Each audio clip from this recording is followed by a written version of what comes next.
My name is Charles Mauldin. Welcome to Selma and welcome to the foot of the Edmund Pettus Bridge. What happened here was monumental, and I was one of the students who made that happen.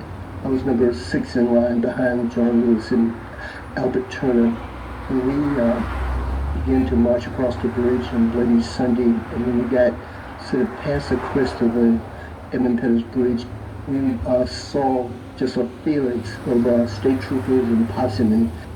We marched down the Edmund Pettus Bridge, confronted Colonel Cloud and his state troopers and the posse.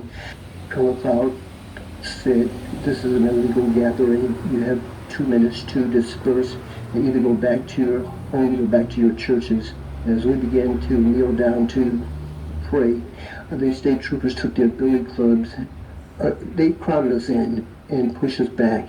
And at the same time, they hit John Lewis across the head with their billy club, getting John a concussion. One of the things that stands out in my mind was the fact that we were hearing the sound of John Lewis's head crack after being hit by that state trooper. They also lobbed tear gas into the crowd in order to compose myself, get my composure back again, and to get some oxygen in my lungs, make it back up to the highway, and then back across the highway to Brown Chapel Church. One of the things I think is very important as you stand here is to give some thought to what we did. We were foot soldiers simply doing a very human thing at a very important juncture in history. What was important about being a foot soldier then and about being a foot soldier now is to understand the importance of gathering with people that think like you do and act like you do, and do the right thing when you're called upon to do that.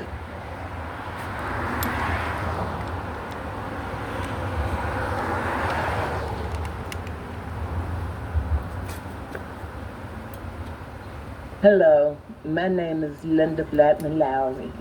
At the age of 14, I marched across the Edmund Pettus Bridge March 7th, 1965.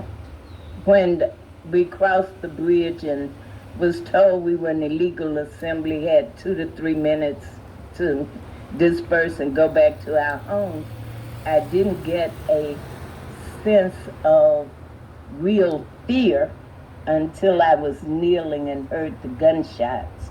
And then experienced the smoke coming up from the ground, which turned out to be tear gas. And I was able to get up and start running.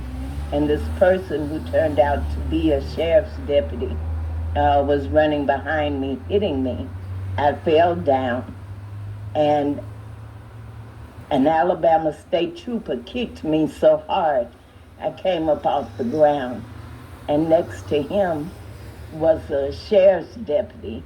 He hit me with something that looked like a small baseball bat, and next to him was another sheriff's deputy that hit and kicked me.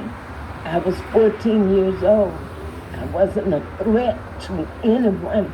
I had a shaved head and 35 stitches, and continued that march 2 weeks later, heading to Montgomery. We got about 2.5 blocks from the Capitol. I know Governor Wallace didn't see me, but I stood up there and I yelled, "I'm here, Governor Wallace, I'm here." It was good for me because I had started something and I had finished it. I started that march and I had finished it. And I was the youngest person whose name is on the official list of 300 that was able to walk all the way from Selma to Montgomery.